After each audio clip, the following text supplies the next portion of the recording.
There's a saying in Batman, the hero will live long enough to become the villain. If you notice, in the last years or so, I've been doing a lot of videos talking about things that I'm going through. And that's what it gets down to.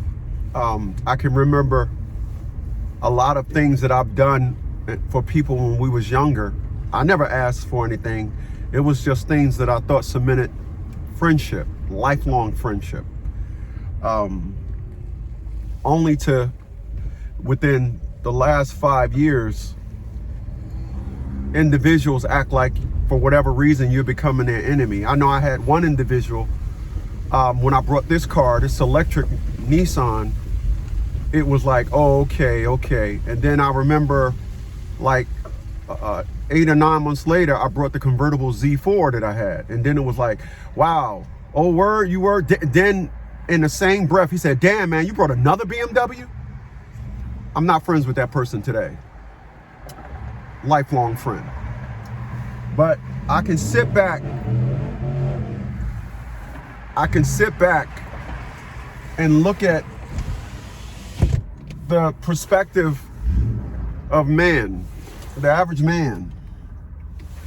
And the average man wanted to be that individual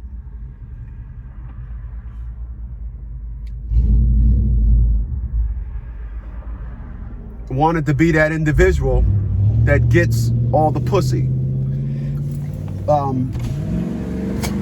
There are some individuals that got married when they were 19, and those were the people that wasn't for the games. We wanted wives. There was some people that got married out of the age of 20.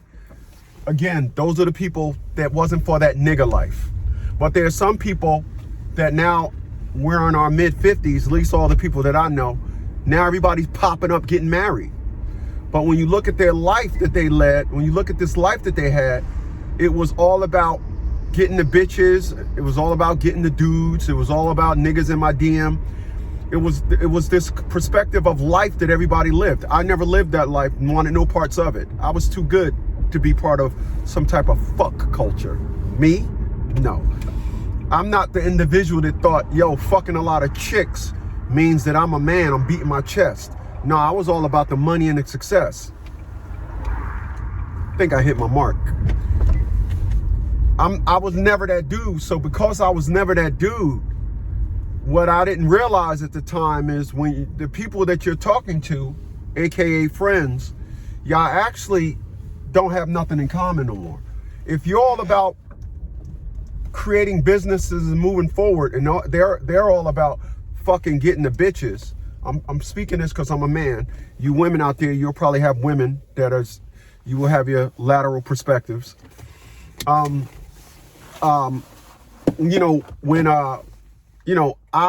sit back and I look at today on this 2nd of February, 2026, I look back and I say, once y'all get to the point where they want to run the street and get all the bitches, or you may have a female friend that want to get all the niggas. Once they start doing that, y'all not friends no more because y'all have nothing in common. And then that road of uncommonality, that's not a word. I just made that shit up. I crack myself up. That road of not having nothing in common, there's something way up ahead that's constantly paving that road. And eventually your friendship is gonna diminish. I welcome diminishing friendships. I'm a loner. I'm cool with everybody thinking that I want to be their friend. I had one individual, I called them at like 10:30 in the morning. They called me at like 4:58, like, yo, what's up, man? I'm about to go into this building. Lifelong friend. And I was like, yo, hey, listen, bro, you ain't got to call me. I don't know what it is about people, but that I think after a while, I just think that if y'all are not constantly in the battle, the friendship met just wears out to the point where it's non-existent. And where you think you have a friend, you really have an enemy, somebody that despises you. Because again, the hero lives long enough to become the villain. I was nobody's villain in my teens or 20s. But for some reason, this is where it is right now. It started when my dad died. I had more than my brother. And I just said, like, we're not doing this thing where we're not doing that nigga shit where everybody's pitching in and I get paid Friday and I told my brother, find out how much it is and I'll pay for it. Well, he didn't want to be showed out by his little brother. So because of that incident, him changing the funeral arrangements, not telling myself and my oldest brother what the new arrangements was, and myself and my oldest brother missed my dad's funeral, I became his enemy and didn't know it.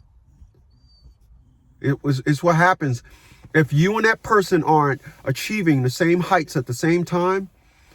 You're going to have a warped friendship, and eventually they are going to reach their heights.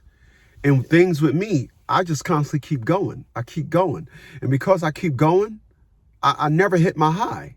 At 57 years old, I reopened my carpet cleaning business this year. I reopened my legal service business this year. And it's like, damn, where those individuals or people you may know, they're doing the same thing in 2026 that they was doing in 2016, that they was doing, and the same thing was in 2006. It's the same thing. Just something to think about, y'all. Later.